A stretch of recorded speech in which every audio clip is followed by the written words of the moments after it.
Hey everybody, I'm Elijah, and I gotta know your favorite superhero on the count of 3. Ready? 1, 2, 3!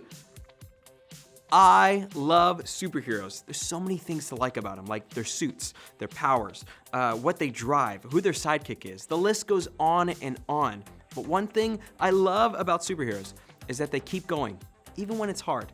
I feel like I can do the same thing all the time. Like, just a few weeks ago, I was riding my bike and I was pulling my sons along, and we were ending up on this hill. We were going up, and it was getting harder and harder. I had to pump my legs and keep going, and eventually I got to the top, and it was a smooth ride all the way back down. This was a trial, which is something that's really hard to go through. And we face trials all the time, like when you get in a fight with a friend, or when you miss the bus, or you lose that tournament that you've been working so hard to win.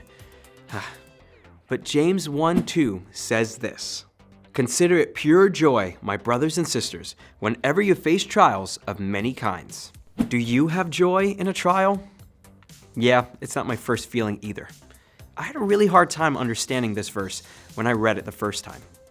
But the more and more I took a look at our hall of faith, filled with heroes that really had a strong trust and belief in God, there I found Joseph, who faced trials of his own, but had a special way to deal with it. So let's open up our Bible and see what it says. In Genesis chapter 37, we read about Joseph's big dream that he was going to rule over his family. But the problem was, his 10 older brothers, they didn't feel good about little Jojo taking over the family.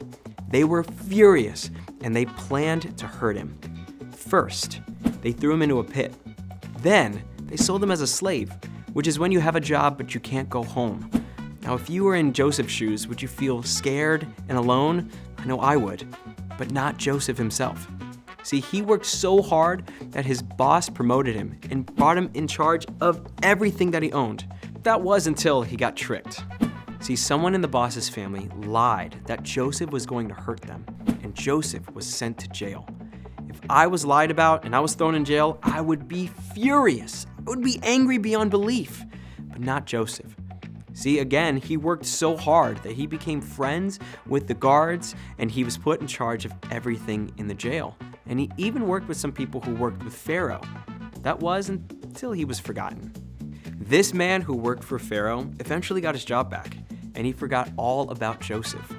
For 2 years. That's a long time. I would feel like I didn't have any friends or anybody who cared for me. But not Joseph. He continued to work hard. And when Pharaoh needed Joseph's help, Pharaoh was so impressed that he actually promoted Joseph and made him in charge of everything in Egypt. Now, these were a lot of trials. Over 13 years of these trials. And Joseph would face his biggest one yet, his brothers, who now needed the supplies that Joseph was in charge of. Now, if you're thinking what I'm thinking, this is a perfect opportunity for some revenge.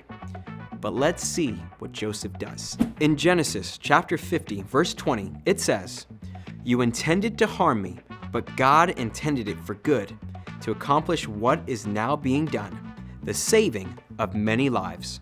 After all this time, Joseph didn't hate his brothers. He didn't want revenge. Instead, he saw what was happening to him as something that could be used by God. Remember what James says we should feel when we're in a trial? That's right, joy. Joseph was a true hero of faith because he had joy in his trials, and he knew that God was going to bring him through them all. In hard times, we can have joy because we know God is greater than our trials, and he's making us into heroes of faith too. James chapter 1, verse 3 and 4 says this: "Because you know that the testing of your faith produces perseverance, let perseverance finish its work, so that you may be mature and complete, not lacking anything." A trial is really tough, but it's also a test of your faith and perseverance. And it'll get you ready and stronger for what God has for you next. So when you face a trial the next time, pray that God reveals the lesson that you're supposed to learn. Praise him that he's got your back. And also love others through their hard times as well. All right, everyone on your feet. I need everyone in this big idea. Are you ready? Are you ready? I need you to do this in your best superhero voice. Here we go. 1, 2, 3. Here's to viewers! Now I gotta go. Bye!